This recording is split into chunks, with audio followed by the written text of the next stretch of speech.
Channel کے پیارے ناظرین السلام علیکم۔ بسم اللہ الرحمن الرحیم۔ کفار مکہ کا آپ صلی اللہ علیہ وآلہ وسلم کو قتل کرنے کا منصوبہ۔ جب ہجرت کرنے کا حکم آیا تو حضرت ابوبکر صدیق رضی اللہ تعالیٰ عنہ بھی ہجرت کی تیاری کر رہے تھے۔ ہجرت سے پہلے وہ آرزو کیا کرتے تھے کہ نبی کریم صلی اللہ علیہ وآلہ وسلم کے ساتھ ہجرت کریں۔ وہ روانگی کی تیاری کر ہی رہے تھے۔ ایک دن حضور پاک صلی اللہ علیہ وآلہ وسلم نے ان سے فرمایا، ابوبکر جلدی نہ کرو، امید ہے مجھے بھی اجازت ملنے والی ہے۔ چنانچہ حضرت ابوبکر صدیق رک گئے۔ انہوں نے ہجرت کے لیے 2 اونٹنیاں تیار کر رکھی تھی۔ انہوں نے ان دونوں کو 800 درہم میں خریدا تھا اور انہیں 4 ماہ سے پلا رہے تھے۔ ادھر مشرکین نے جب یہ دیکھا کہ مسلمان مدینہ ہجرت کرتے جا رہے ہیں اور مدینے کے رہنے والے بڑے جنگجو ہیں، مسلمان روز بہ روز طاقت میں بڑھتے جا رہے ہیں، تو انہیں خوف محسوس ہوا کہ اللہ کے رسول بھی کہیں مدینہ نہ چلے جائیں اور وہاں انصار کے ساتھ مل کر ہمارے خلاف جنگ کی تیاری نہ کرنے لگے۔ تو وہ سب جمع ہوئے اور سوچنے لگے کہ کیا قدم اٹھائے۔ یہ قریش دارالندوہ میں جمع ہوئے تھے۔ دارالندوہ ان کے مشورہ کرنے کی جگہ تھی۔ یہ پہلا تخت مکان تھا جو مکہ میں تعمیر ہوا۔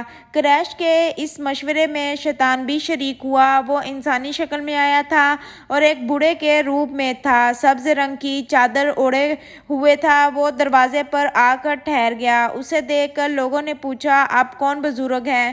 اس نے کہا، میں نجد کا سردار ہوں۔ آپ لوگ جس غرض سے یہاں جمع ہوئے ہیں میں بھی اس کے بارے میں سن کر آیا ہوں، تاکہ لوگوں کی باتیں سنوں اور ہو سکے تو کوئی مفید مشورہ بھی دوں۔ اس پر قریشیوں نے اسے اندر بلا لیا۔ اب انہوں نے مشورہ شروع کیا۔ ان میں سے کوئی بولا، اس شخص یعنی رسول اللہ صلی اللہ علیہ وآلہ وسلم کا معاملہ تم دیکھ ہی چکے ہو۔ اللہ کی قسم اب ہر وقت اس بات کا خطرہ ہے کہ یہ اپنے نئے اور اجنبی کاروں کے ساتھ مل کر ہم پر حملہ کرے گا، لہٰذا مشورہ کر کے اس کے بارے میں کوئی ایک بات طے کر لو۔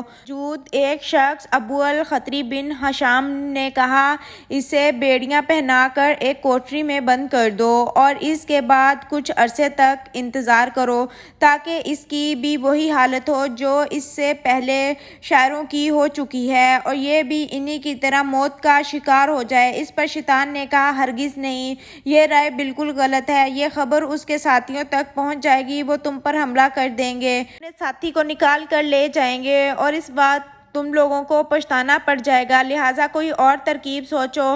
اب ان میں بحث شروع ہو چکی تھی اور اسود بن ربیعہ نے کہا، ہم اسے یہاں سے نکال کر چلا وطن کر دیتے ہیں، پھر یہ ہماری طرف سے کہیں بھی چلا جائے۔ اس پر نجدی یعنی شیطان نے کہا، یہ رائے بھی غلط ہے، تم دیکھتے نہیں اس کی باتیں کس قدر خوبصورت ہے، کلام سنا کر لوگوں کے دلوں کو مو لیتا ہے۔ اللہ کی قسم اگر تم نے اسے جلا وطن بھی کر دیا تو وہ تمہیں نہیں چھوڑے گا، یہ کہیں بھی جا کر لوگوں کے دلوں کو مو لے گا، پھر تم پر دوبارہ حملہ کرے گا اور تمہاری یہ ساری سرداری چھین لے گا، لہٰذا کوئی اور بات سوچو۔ اس پر ابو جہل نے کہا، میری ایک ہی رائے ہے اور اس سے بہتر رائے کوئی نہیں ہو سکتی۔ اس نے کہا، اور وہ کیا ہے؟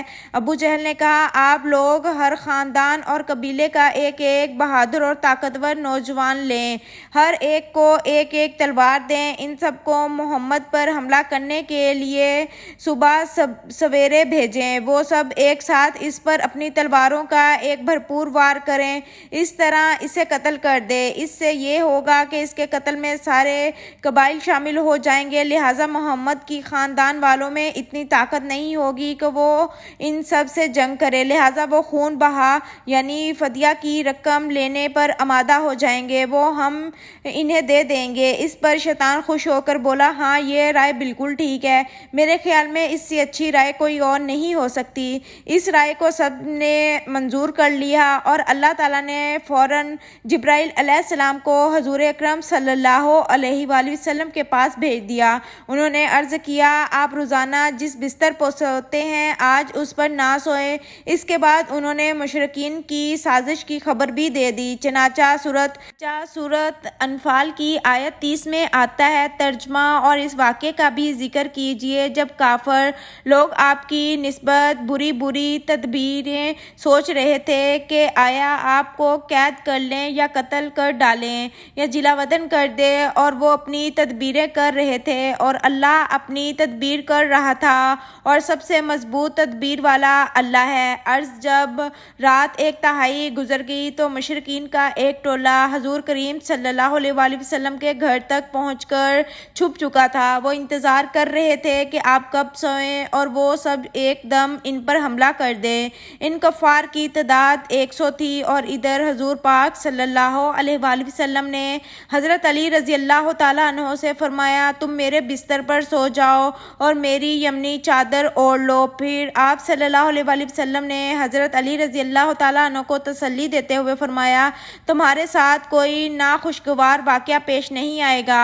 مشرکوں کے جس گروہ نے آپ صلی اللہ علیہ وآلہ وسلم کے گھر کو گھیر رکھا تھا، میں حکیم بن ابو عاص، عقبہ بن ابی معیط، ناصر بن حارث، اسد بن خالف، زمہ بن اسود اور ابو جہل بھی شامل تھے۔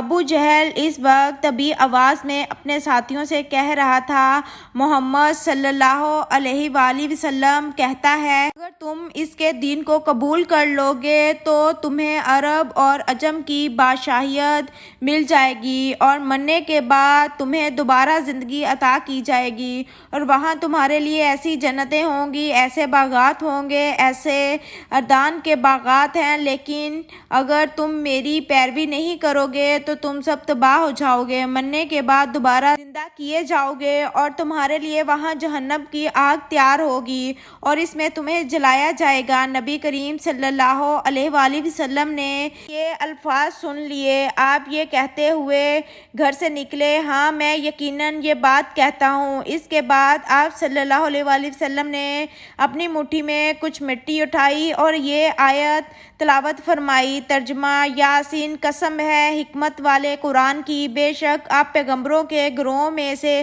ہیں، سیدھے راستے پر ہیں۔ یہ قرآن زبردست اللہ مہربان کی طرف سے نازل کیا گیا ہے تاکہ آپ پہلے تو ایسے لوگوں کو ڈرائیں جن کے باپ دادا نہیں ڈرائے گئے، سو اسی یہ پیغمبر ہے۔ ان میں سے اکثر لوگوں پر بات بحث ہو چکی ہے، سو یہ لوگ ایمان نہیں لائیں گے۔